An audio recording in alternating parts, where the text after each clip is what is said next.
Habla su Biblia.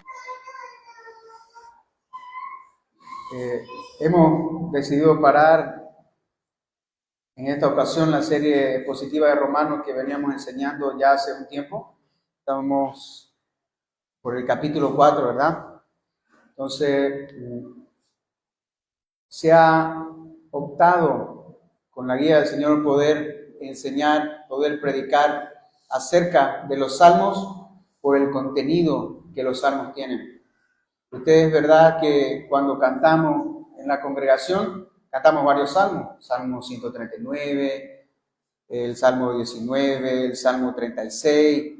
Entonces, el libro de los salmos es muy extenso y tiene varias divisiones, pero es muy rico en cuanto a la enseñanza. Ya habiéndose dado la lectura hace breves momentos, es necesario que le volvamos a dar otra lectura nuevamente para que podamos empaparnos del contexto de este salmo. Así que juntamente con ustedes, leamos por favor el Salmo 73, lo voy a volver a leer para que podamos empaparnos del contexto de este salmo. Este salmo dice que es un salmo de Asaf. Asaf es uno de los autores de los salmos, específicamente de 12 salmos, ¿verdad? La mayoría de nosotros conoce los salmos como los salmos de David. En su mayoría David ha aportado mucho al libro de los salmos. También están los salmos de Moisés, también están los salmos de Salomón, también encontramos aquí el salmo de Asaf. Y el 73 es uno de su autoría. Pero, ¿quién era Asaf? Asaf era un levita, era un sacerdote conocido como un vidente. En el libro de Crónicas se habla de que Asaf estaba encargado en el templo de la adoración. Posiblemente entonces él haya sido un músico también en ese tiempo. Muchos dicen, y hay controversia en cuanto al origen y a la forma en la que se dio este salmo. Probablemente algunos piensan que fueron, los descendientes de Asaf, posteriormente pasada la época de David, o que él compuso a este salmo. Pero mucho más allá de esas discrepancias, lo que sí podemos dar por hecho que este salmo sí lleva su nombre y por tanto se le es asignado y atribuido a Asaf. Dice este salmo: ciertamente Dios es bueno para con Israel, para con los limpios de corazón. En cuanto a mí, casi se deslizaron mis pies, por poco resbalaron mis pasos, porque tuve envidia de los arrogantes, viendo la prosperidad de los impíos. Porque no tienen congojas por su muerte, pues su vigor está eterno, está entero. No pasan trabajo como los otros mortales, ni son azotados como los demás hombres. Por tanto, la soberbia los corona. Se cubren de vestido de violencia, los ojos les saltan de gordura, logran con creces los antojos del corazón, se mofan y hablan con maldad de hacer violencia, hablan con altanería, ponen su boca contra el cielo y su lengua pasea la tierra. Por eso Dios hará volver a su pueblo aquí, y aguas en abundancia serán extraídas para ellos. Y dicen: ¿cómo sabe Dios y hay conocimiento en el Altísimo? Y aquí estos impíos, sin ser turbados por el mundo, alcanzan riquezas. Verdaderamente en vano he limpiado mi corazón y he lavado mis manos en inocencia, pues he sido azotado todo el día y castigado todas las mañanas. Si dijera yo, hablaré como ellos, he aquí, a la generación de tus hijos se engañaría. Cuando pensé para saber esto, fue duro trabajo para mí, hasta que entrando en el santuario de Dios, comprendí el fin de ellos. Ciertamente los has puesto en deslizaderos, en asolamientos los harás caer. Como han sido asolados de repente, perecieron, se consumieron de terrores.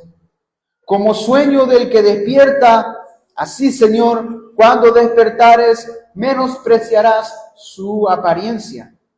Se llenó de amargura mi alma y mi corazón sentía punzadas. Tan torpe era yo que no entendía. Era como una bestia delante de ti. Con todo, yo siempre estuve contigo. Me tomaste de la mano derecha, me has guiado según tu consejo y después me recibirás en gloria. ¿A quién tengo yo en los cielos sino a ti? Y fuera de ti nada yo deseo en la tierra. Mi carne y mi corazón desfallecen, mas la roca de mi corazón y mi porción es Dios para siempre. Porque he aquí, los que se alejan de ti perecerán. Tú destruirás a todo aquel que de ti se aparta, pero en cuanto a mí, el acercarme a Dios es el bien.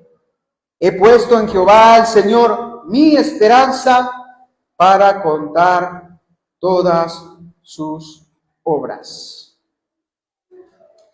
En este salmo no tenemos a un hombre incrédulo escribiendo estas líneas, estos versos, sino tenemos a una persona que es realmente devota a su Señor, a nuestro Señor. No está hablando alguien que está apostatando de su fe, sino está hablando alguien que era encargada de la adoración en el templo. Y estamos hablando de ese templo que Dios había ordenado que Salomón construyera y que David no construyó, pero sí construyó Salomón. Estamos hablando de un hombre que era encargado de la adoración. ¿Y cuántos cantores y cuántos directores tendría ese templo? Pues miles. No estamos hablando de alguien que estaba encargado de 2 guitarras y 3 coristas. Estamos hablando de miles de coristas y de miles de instrumentos. Entonces, es alguien conocido. Es alguien que su vida reflejaba el servicio al Señor. Y de pronto él se encuentra escribiendo estos versos en el Salmo 73, que es el inicio del tercer libro de los Salmos, ya que tenemos 5. Y comienza con el Salmo 73.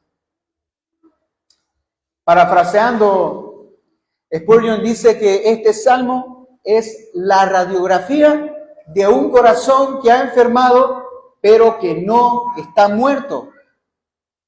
Y esta descripción realmente no nos incluye a todos nosotros. ¿Acaso alguno de nosotros en su vida hasta este momento no ha mirado a su alrededor el trabajo que tiene, la casa que tiene, las cosas que tiene, y ha pensado, aunque sea en silencio o aunque sea en su mente o cavilando en su corazón, diciendo, ¿por qué a ellos le va bien? ¿Por qué a mis vecinos le va bien? ¿Por qué a esta persona le va bien? ¿Y por qué yo tengo que luchar tanto? ¿Por qué para ellos es más fácil tener algo y por qué para mí es tan difícil? ¿Por qué para ellos ser prosperado es tan fácil? Si tienen una vida desordenada, si no tienen temor de Dios, si no les importa nada que tenga que ver con el Señor. Y este salmo lo va a ir describiendo y va a ir describiendo este tipo de personas.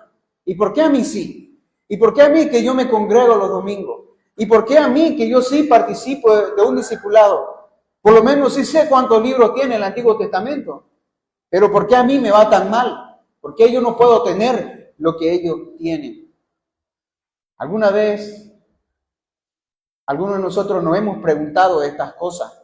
Pero este salmo no nos llama a nosotros a negarnos, a seguir luchando, sino a llevar esta escena de lucha y esta batalla en nuestra mente para tener un corazón que sea sostenido por Dios en un lugar donde esta enfermedad puede ser sanada. Y este salmo lo especifica mucho mejor en el verso 17, cuando dice el santuario de Dios. Antes de que el salmista dijera que él había pasado tanto trabajo para poder entender por qué realmente acontecían estas cosas, y esta es una pregunta que cada uno de nosotros nos hacemos. el santuario de Dios es la respuesta. En esta mañana vamos a ver la respuesta a este cuestionamiento. Y justamente esta respuesta se formula mediante una oración retórica que sugiere una respuesta que nosotros ya conocemos de antemano. Porque no se le está hablando a incircuncisos, no se le está hablando a impíos, sino se le está hablando a creyentes. Si yo me haría una pregunta, ¿por qué a ellos le va bien y yo lucho tanto? Una respuesta obvia que sabemos y que se encuentra en este salmo está en el verso 25, que dice: ¿a quién tengo en los cielos sino a ti? ¿A quién tengo en los cielos sino a ti? ¿A quién se está refiriendo? Al Señor, a nuestro Padre, aquel que nos dio a Cristo, aquel que nos dio al Espíritu Santo, aquel quien es la causa de que usted y yo estemos en este preciso momento, en este día, en este lugar. Para ello lo vamos a ver en 3 encabezados. Del verso 1 al verso 12, vamos a ver que el corazón del salmista se encuentra confundido, justamente por preguntarse o hacerse o cuestionarse estas dudas. En segundo lugar, vamos a ver del verso 13 al 17 un corazón, y el corazón de este salmista que se encuentra en crisis, se encuentra al borde de colapsar.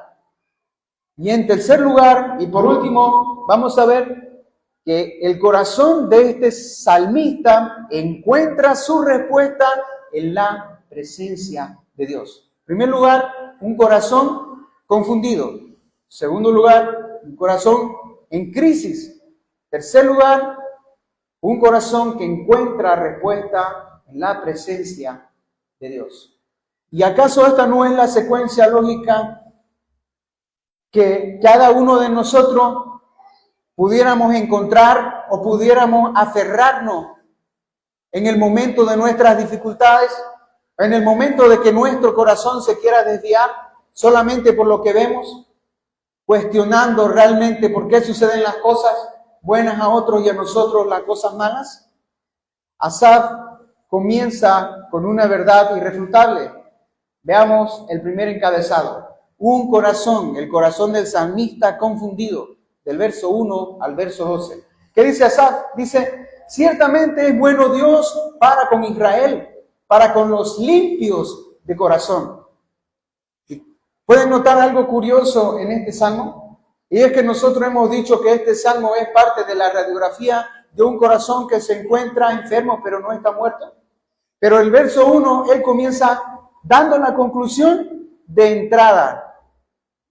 Él no está diciendo Dios es injusto. Él está concluyendo en forma inicial en el verso 1 diciendo: ciertamente es bueno Dios para con Israel y para con los limpios de corazón. En cuanto a mí, sigue diciendo, casi se deslizaron mis pies, por poco resbalaron mis pasos, porque tuve envidia de los arrogantes, viendo la prosperidad de los impíos. Preste su atención en ese verso cuando dice: en cuanto a mí, casi se deslizaron mis pies. ¿Cuál es la idea de deslizar? Caer. ¿Cuál es la idea de deslizar? Resbalarse. Y es verdad que ninguno de nosotros busca de forma lúcida o dentro de su pensamiento como creyente, o dentro de su esfuerzo por guardar la palabra del Señor y hacer lo que a Dios le agrada, busca resbalar y busca caer. No, al contrario, buscamos ser fortalecidos para que el Señor no nos permita caer. ¿Acaso no vemos eso en el Salmo 121 cuando dice: no dará tu pie al resbaladero, ni se perderá el que te guarda? Y aquí dice Jehová: no se dormirá el sol ni la luna te fatigarán, ni de noche ni de día. Pero el salmista sabía esto. ¿Asaf sabía esto? Sí, lo sabía.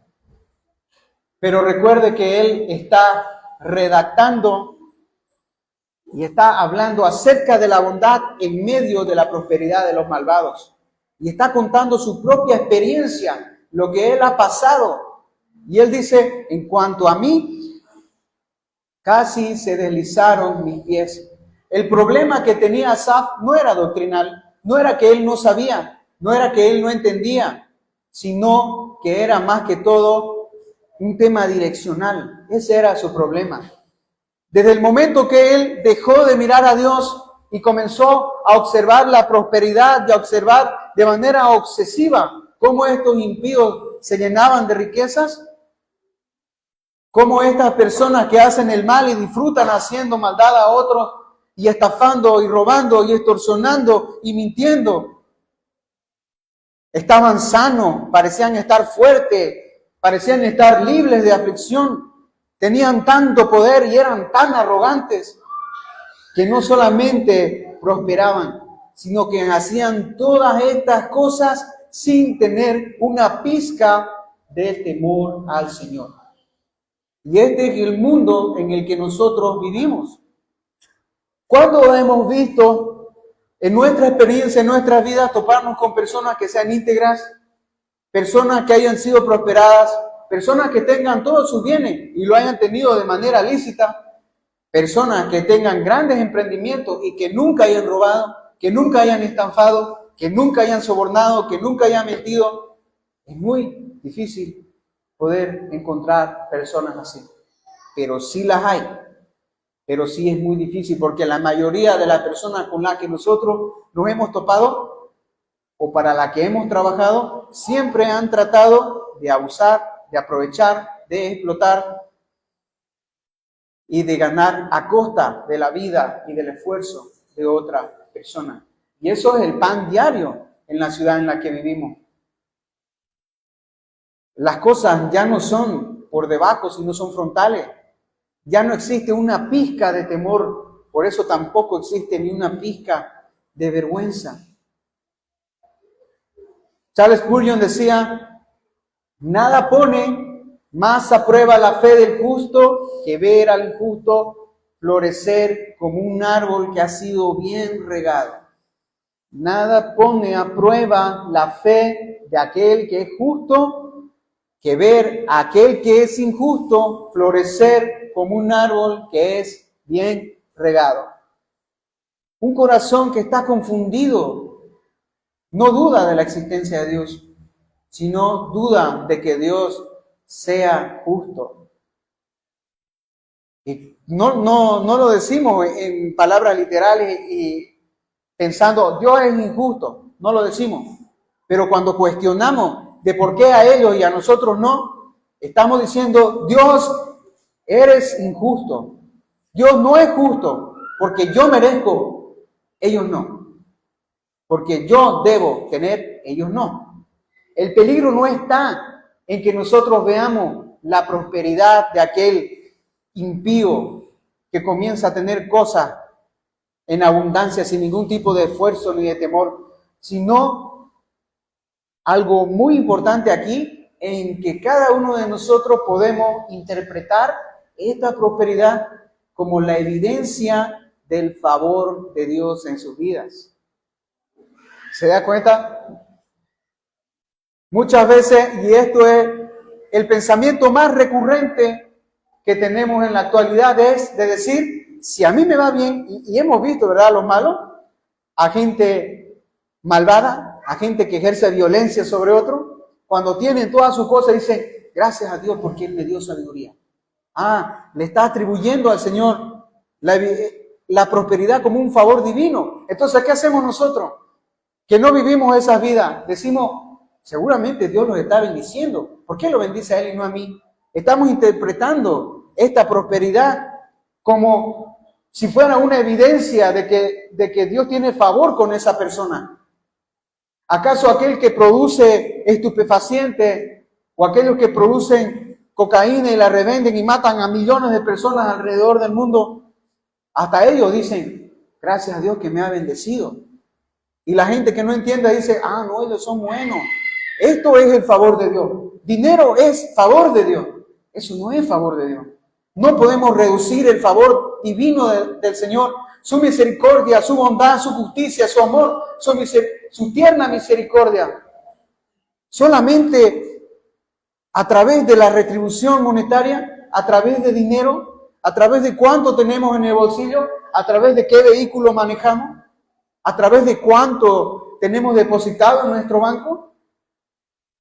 No podemos interpretar a nosotros esto como una evidencia del favor de Dios para con nuestras vidas.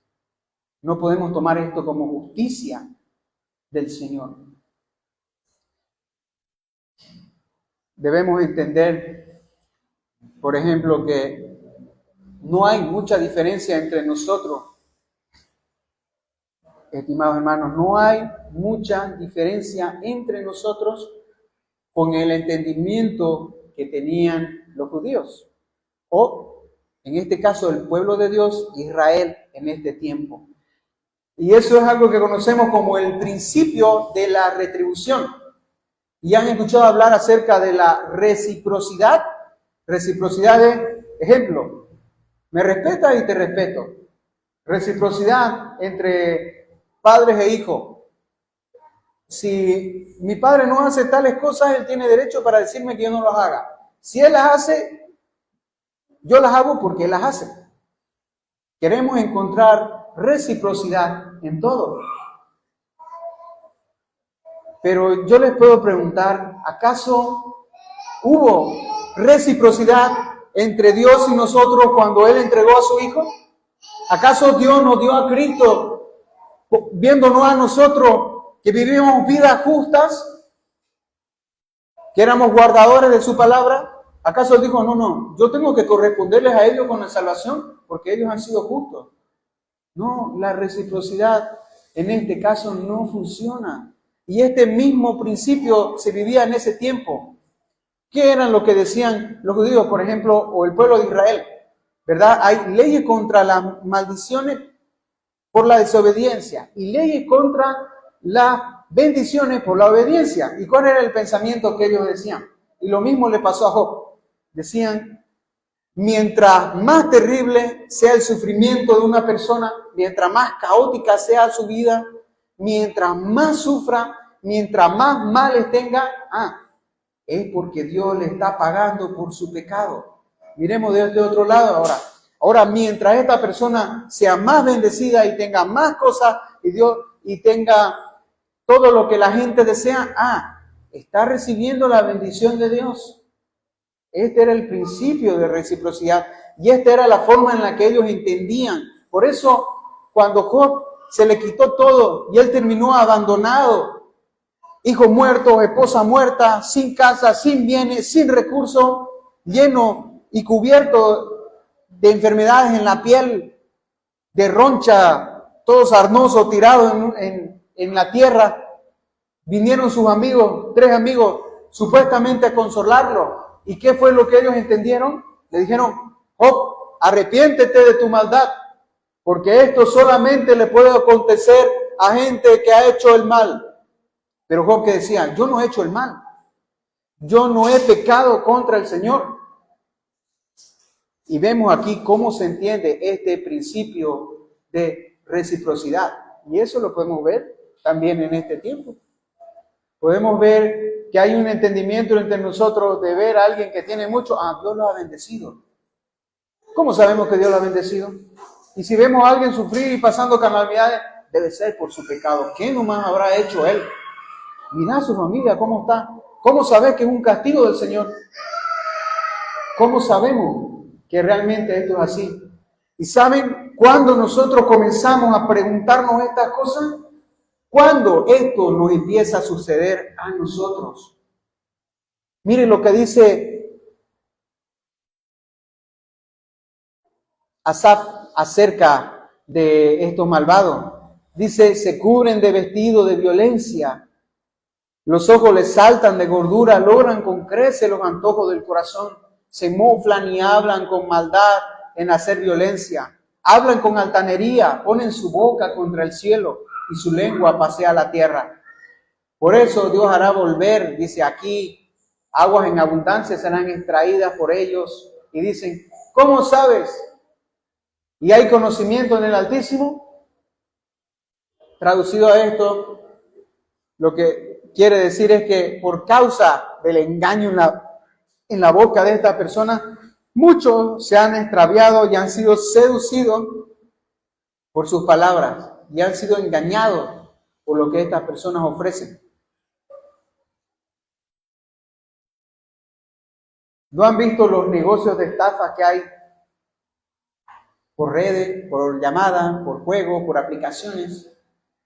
Y estos negocios de estafa, llega alguien y te dice, uy, mira cuánto dinero gané. Y comienzan a seducir con dinero fácil y con prosperidad y con cosas y con materialismo. ¿A quién? A estas personas que no están bien fundamentadas en su fe. Uy, mira cuánto vas a ganar. Lo único que tenés que hacer es estos pasos tan sencillos y vas a tener lo que una persona gana en 5 meses. Y estas personas comienzan a perderse y a entraviarse. Esto es lo que significa, o esta es una de las interpretaciones que se le da al verso 10, cuando dice, en aguas de abundancia serán extraídas para ellos. Ellos se van a perder en la palabrería de estas personas que están hablando todas estas cosas y van a ser seducidos a aquellos cuya fe no está bien fundamentada y aquellos que no, de manera continua, meditan en sus caminos. Más meditan en el camino de los ajenos que en su propio camino. Estos impíos, sin ser turbados del mundo, han alcanzado riquezas. Algo muy curioso que dice, he aquí. Esto es muy importante en esta oración porque nos quiere demostrar lo objetivo de todo lo que está escribiendo. He aquí, estos impíos, ¿quiénes? Estas personas, sin tener ningún tipo de dificultad, han alcanzado las riquezas que no merecían. Esto nos lleva al encabezado número 2 y vemos que el corazón de este salmista se encuentra en crisis después de poder recitar, después de escribir estos versos. Ellos tienen, miran cómo prosperan, no son estorbados en nada. Entonces veamos el encabezado número 2 y vemos un corazón que se encuentra en crisis, un corazón que se encuentra al borde del colapso. Y mis estimados hermanos, la confusión no se queda simplemente en la observación, sino que esta confusión que se ha vivido inicialmente, que nos lleva a colapsar, que nos lleva a un tiempo de crisis, va descendiendo lentamente hasta nuestra alma. Mire lo que dice el verso 13, cómo comienza este segundo encabezado. Verdaderamente en vano he limpiado mi corazón. En vano he hecho las cosas buenas.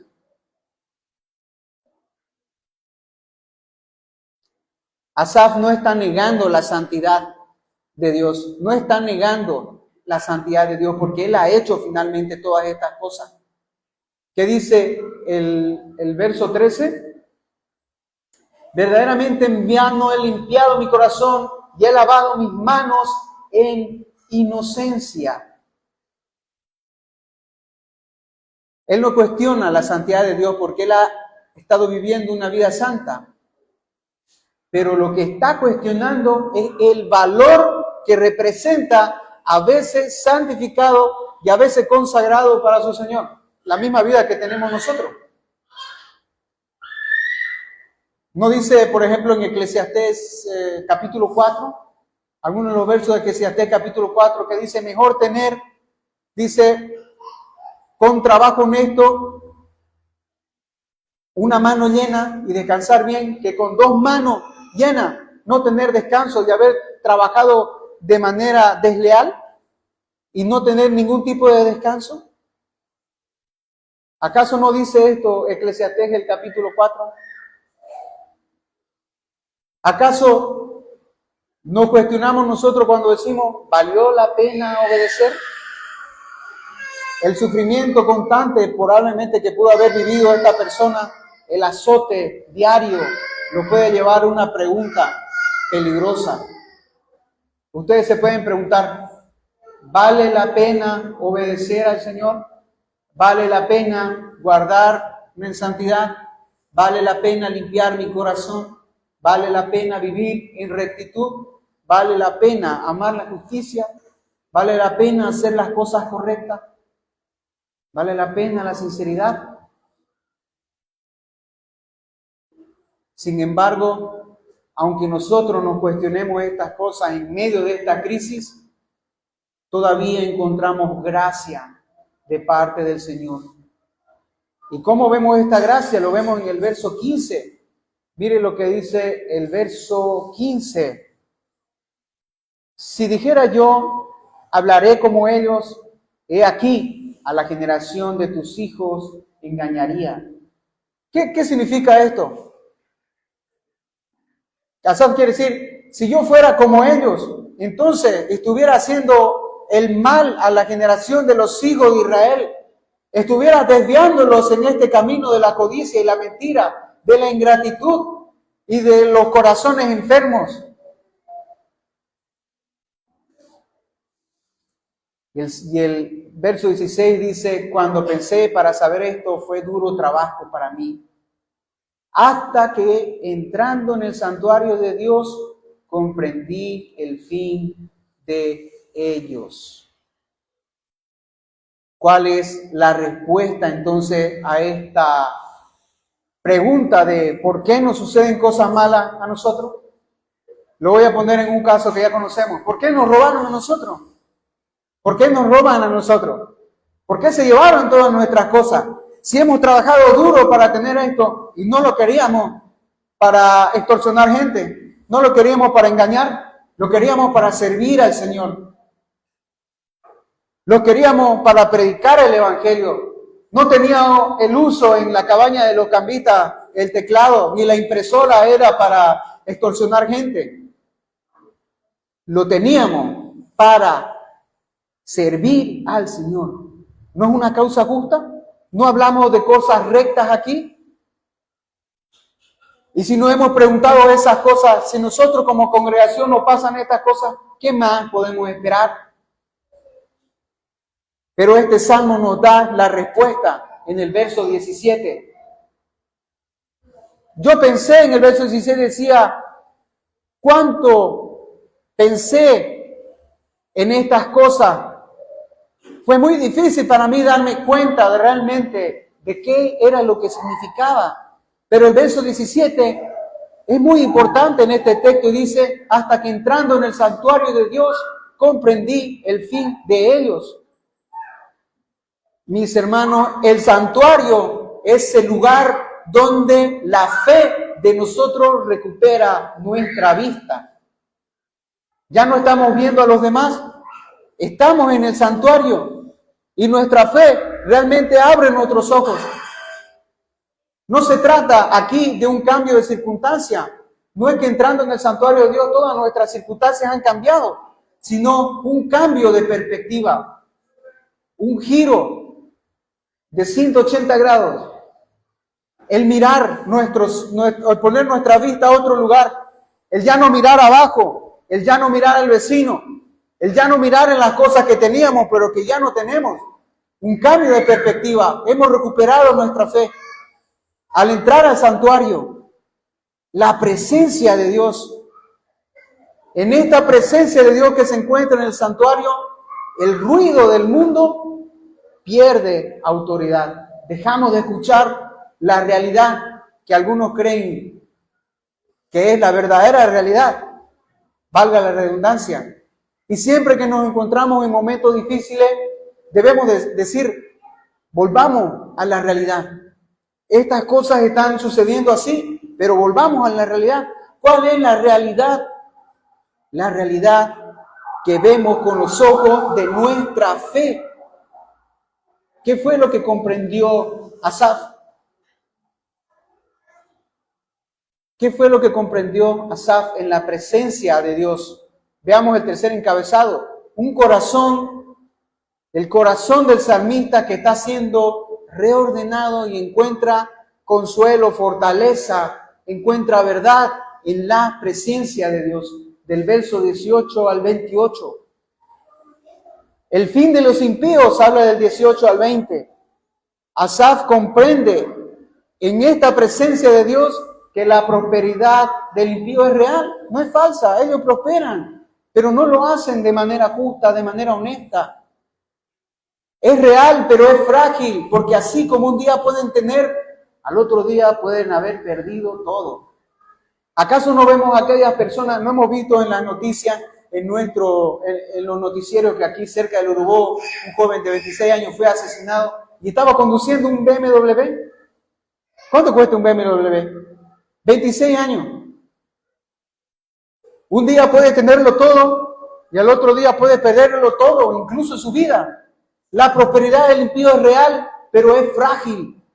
Sus pies se encuentran a punto de resbalar. Se encuentran como si estuvieran caminando en la montaña del Everest, con un clima frío y helado, cargando riquezas en su morral, pero caminando de espalda y de puntilla para no pisar una roca que finalmente los lleve hasta el precipicio y lo pierdan todo, incluso sus propias vidas.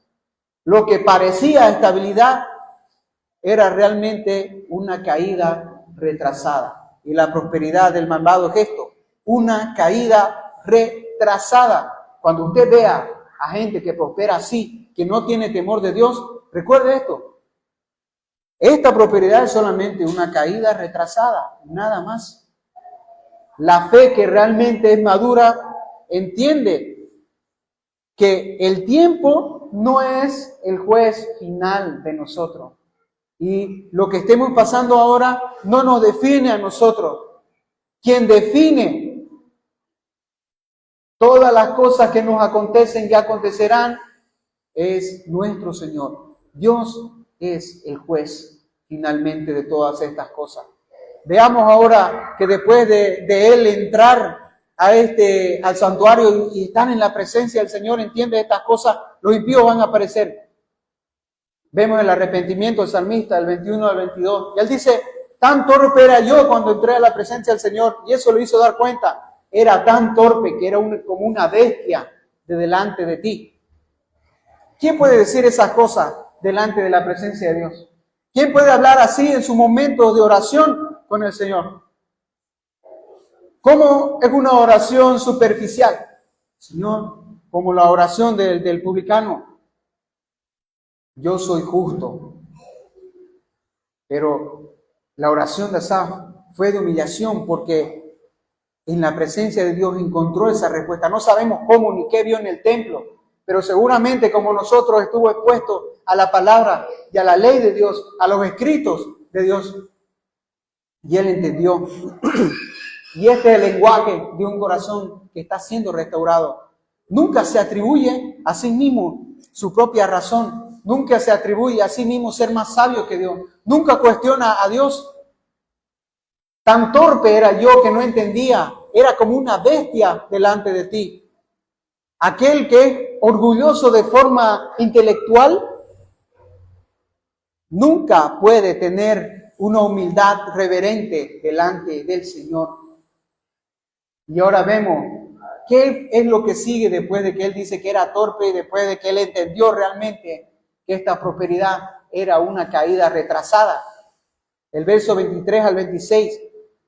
Y él dice, ¿a quién tengo yo en los cielos si no a ti? Y hay una cita de una persona de Samuel Rutherford que dijo, oh mi Señor Jesucristo, si pudiera estar en el cielo sin ti, sería un infierno. Y si pudiera estar en el infierno y aún tenerte ahí, sería un cielo para mí. Porque tú eres todo el cielo que yo quiero. Estar con el Señor, conocerlo, amarlo, verlo, esto es nuestro principal atractivo. Cuando entramos a este templo, a este santuario, nos encontramos con Cristo. El cielo sin Cristo sería un infierno y la tierra con Cristo es suficiente herencia. Si no ha sido dado Cristo en esta vida, con esta vida pecaminosa, ¿acaso no es suficiente para nosotros? ¿Necesitamos más que eso? ¿Necesitamos encontrar felicidad en lo que otros tienen y lo que Dios no nos ha dado? Quizás Dios no te lo da porque no quiere. Quizás Dios no te lo da porque no sería lo suficientemente maduro para poder manejar lo que Dios te da. Quizás Dios no te lo da porque conoce cómo tu corazón se hubiera desviar con esta riqueza. Y el corazón del hombre es tan fácil de que se pueda desviar. El corazón del hombre es tan fácil de que se pueda corromper. Por eso vemos a gente que entra al gobierno diciendo, no, yo quiero hacer esto, quiero poner hospitales, quiero mejorar la justicia en mi país, mejorar la educación, ayudar a los huérfanos, ayudar a los pobres, ayudar a los niños. Pero cuando entra al gobierno y ve la cantidad de recursos y de bienes y materiales, se termina corrompiendo. Y de ahí luce el entendimiento que nosotros tenemos y que hemos escuchado en todas partes cuando dice, no, la política es mala. No, la política es cochina. No, la política es robo, es injusta, esto es político. No se trata de la política. Se trata del corazón del hombre que fácilmente se corrompe porque termina amando el dinero y no ama a Dios. Y nadie puede amar a dos señores. O amará a uno o aborrecerá a otro.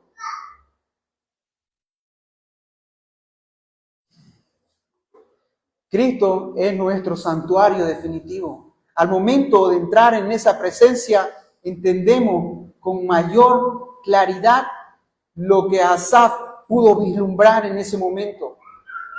Ese santuario para nosotros ahora no es un lugar, es una persona. Cristo es nuestro verdadero templo. Y por su sangre nosotros tenemos entrada libre a la presencia de Dios.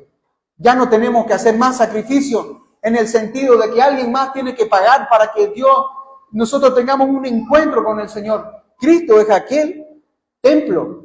Cristo es aquel que no solamente es para nosotros ese templo, esa presencia de Dios, sino que Él ha pagado ese precio que nosotros no podíamos pagar para estar ahí. Hebreos 10, del 19 al 22 dice, así que hermanos, teniendo libertad para entrar en el lugar santísimo por la sangre de Jesucristo, por el camino nuevo y vivo que Él nos abrió a través del velo, esto es su carne. Verso 21, entendiendo un gran sacerdote sobre la casa de Dios. Acerquémonos a esta presencia con un corazón sincero. Si hay duda en nosotros, acerquémonos en plena certidumbre de fe. Si tenemos un corazón enfermo de envidia, acerquémonos con un corazón sincero, con certidumbre de nuestra fe, purificando los corazones de mala conciencia, dice el verso 22 de Hebreos 10, y lavando nuestros cuerpos con agua pura. No entramos, hermanos, a este santuario escapando del sufrimiento, sino que entramos encontrando a Cristo en medio de este sufrimiento. Vamos a encontrar a Cristo en medio del sufrimiento. No es que vamos a escapar, vamos a encontrar a Cristo en medio de estas adversidades y en medio de las injusticias. Recuerde lo que dice el verso 17. Hasta que entré a su santuario entendí el fin de ellos. Para poder concluir, vamos a hablar acerca de cómo es entrar al santuario. Y esta es la historia de Horacio Stafford y Ana Stafford. Y hemos cantado algo muy parecido en esta mañana. Ana y Horacio tenían 4 hijas. Horacio era parte de una familia adinerada en la cual había adquirido bienes y riqueza en los Estados Unidos, hasta que llegó a firmar o tener tantos bienes que se evaluaban en miles y miles de dólares que eran valiosos en ese tiempo. Y lo perdió todo. Y cuando lo perdió todo, él y su esposa se pusieron tan mal que decidieron, bueno, vamos a irnos de vacaciones a Inglaterra. Está bien. De pronto, solamente su esposa Ana y sus 4 hijas viajaron a Inglaterra para tener ese tiempo de sosiego. Pero Horacio, el esposo, se quedó en los Estados Unidos porque alguien que tenía que ver con los negocios que iba a realizar en los Estados Unidos, había muerto repentinamente.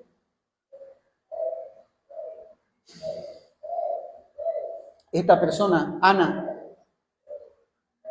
con sus 4 niñas, zarpó en un barco desde Nueva York en 1873, con algo de 313 pasajeros, más la tripulación a bordo que trabajaba en el barco. Y después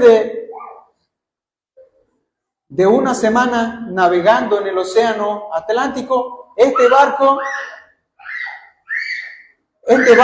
en el que iba Ana y sus 4 hijas colisionó. Se chocó. Cuando este barco se chocó y la gente comenzó a desesperarse porque el barco se está hundiendo. Ustedes algunos han visto la película Titanic, ¿no? Es la misma escena. Cuando este barco se colisionó y todo el mundo comenzó a desesperarse y querer salir a la superficie del barco para poder tomar los botes salvavidas y huir de lo que había, de esa tragedia que había acontecido, una de sus hijas, la hija mayor de Ana, dijo: no se preocupen, decían, cuando todo el mundo estaba loco. El mar es suyo, el mar es del Señor, Él lo hizo. Ustedes no tengan miedo. Era una niña que estaba diciendo estas cosas. De pronto, Ana y sus 4 hijas quedaron atrapadas en el barco. Y cuando este barco se partió, Ana tenía en sus manos, en sus brazos, a su hija menor. Pero en el momento en el que cayó un escombro, parte de un barco, esa niña le fue arrebatada de los brazos. Y Ana vio como 2 de sus hijas se aferraban al pantalón de un hombre, pero en el tumulto y en el conflicto, ellas no pudieron sobrevivir. Y solamente la madre fue la única sobreviviente. Y a ella la encontraron flotando sobre un pedazo de madera semi-inconsciente. ¿Cuál fue la primera reacción de Ana? ¿Cuál creen ustedes? Ella apenas al enterarse fue de total desesperación, viendo que tenés 4 de tus hijos y no sabes a cuál vas a salvar. Al final, los 4 mueren, pero solamente ella queda en pie. Y Ana dice: Dios me dio 4 hijas y ahora me han sido arrebatadas. Algún día voy a entender por qué ha sucedido esto. Entonces no habían teléfonos en ese tiempo. Le envía un telegrama a su esposo y le dice: solamente me salvé yo, ¿ahora qué hago? La señora Goodwin y las niñas y otras personas se perdieron y ahora voy hasta tal lugar para recibir respuesta. Esto, ¿cómo creen que podría sentirse el corazón de un padre sabiendo que no estaba en ese momento para ayudar a su familia? Esto mató toda esperanza sobre su familia en Horacio. Mucho tiempo más adelante, después de que estas cosas habían acontecido, el momento en el que rescataron a Ana, el capitán del barco que los rescató decía: la estábamos vigilando constantemente porque teníamos miedo que ella se lance al mar y quiera morirse por lo que aconteció. Y cuando se le estaba contando estas cosas, se estaba haciendo un reconocimiento cuidadoso de todo lo que había sucedido en ese entonces. Y el capitán le dice a Horacio: estamos pasando justamente por el lugar donde el barco donde iban tu esposa y tus hijas naufragó. Horacio en esa misma noche, en esa misma recámara, escribió este himno que cantamos: estoy bien con mi Dios.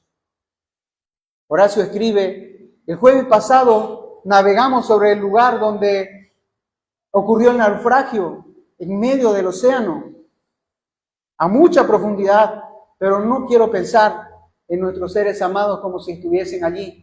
Ellos están a salvo, cubiertas en los brazos del Cordero.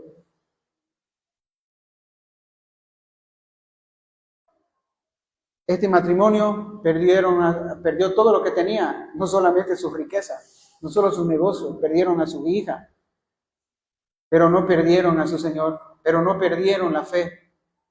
A pesar de estar en ese lugar, en ese naufragio, Horacio escribió: de paz inundada mi senda ya esté, o cúbrala un mar de aflicción. Mi suerte, cualquiera que sea, yo diré, alcancé salvación. Horacio no dijo esto, o no escribió esto porque el dolor era pequeño, sino porque encontró en el santuario, en la presencia de Dios, lo suficiente para poder consolar su dolor y su corazón, para poder encontrar consuelo y fortaleza. Asaf comenzó diciendo en este salmo: ciertamente es bueno Dios, y terminó diciendo: el acercarme a Dios es el bien. Que esa también sea nuestra confesión en cada uno de nosotros. Que cuando nuestro corazón se quiera desviar viendo la prosperidad y viendo las cosas que le pasan a los hijos de Dios y las cosas buenas que creemos que les pasan a los malvados, y seamos nosotros los receptores de la maldad de otros, como ya lo hemos vivido, y nuestro corazón se quiera deslizar, Cristo nos sostendrá. Cuando el mundo nos quiera confundir y entremos nosotros entonces a la presencia de Dios, recuperaremos nuevamente nuestra visión y volveremos a ver la realidad del creyente. Y la realidad del creyente es que cuando todo falla, Dios sigue siendo nuestra porción para siempre. Mire lo que dice el verso 25 al 28. ¿A quién tengo yo en los cielos sino a ti? Fuera de ti nada deseo en la tierra. Mi carne y mi corazón desfallecen, mas la roca de mi corazón y mi porción es Dios para siempre. Pero en cuanto a ti, dice, cuanto a mí, el acercarme a Dios es el bien. He puesto en Jehová, el Señor, mi esperanza para poder contar todas tus obras. La roca de mi corazón y mi porción es Jehová. ¿A quién tengo yo en los cielos, Señor? Solamente a ti. No hay nada más que yo pueda amar y nada más a lo que me pueda aferrar en esta tierra. Si quizá puede ser la primera vez que escuchas este mensaje te llama a no mirar la realidad de este mundo, a no codiciar lo que los malvados tienen, sino a codiciar las riquezas y las bendiciones eternas que Dios nos ha dado por medio de su Hijo. Ya no tenemos que buscar la perfección para poder entrar a la presencia de Dios. Debemos ir con fe, creyendo que por medio de Cristo somos escuchados y nuestras oraciones suben delante hasta la presencia de nuestro Señor. Oremos. Te damos gracias, Señor, por tu palabra. Gracias por que has permitido, Señor, que podamos encontrar una respuesta en medio de la maldad y de la injusticia en este mundo. Y no hay nada que se pueda comparar. Nada que se pueda comparar el tener algo de mayor peso que no sea nuestro Señor Cristo Jesús. Tú eres, Señor, todo el cielo que yo quiero tener. Tú eres, Señor, toda la riqueza que quiero tener. No hay para mí bien fuera de ti. No hay para mí bien fuera de ti. Ayúdanos, Señor, con la ayuda de tu Espíritu Santo, para que podamos aferrarnos a esta verdad, para que encontremos consuelo y fortaleza en tu palabra. En medio del dolor, y si hemos estado obrando mal y deseando lo malo, ayúdanos a arrepentirnos y que tu Espíritu Santo nos redarguya y nos dé convicción de pecado. Oh Señor, Cristo es lo más valioso para nosotros. Cristo y solamente Cristo puede ayudarnos en los momentos más difíciles de nuestra vida. Danos contentamiento, Señor. Danos gozo, danos alegría, porque nos has dado algo más valioso que cualquier cosa que podamos tener en este mundo. A tu Hijo. Oramos en nombre de Cristo Jesús. Amén.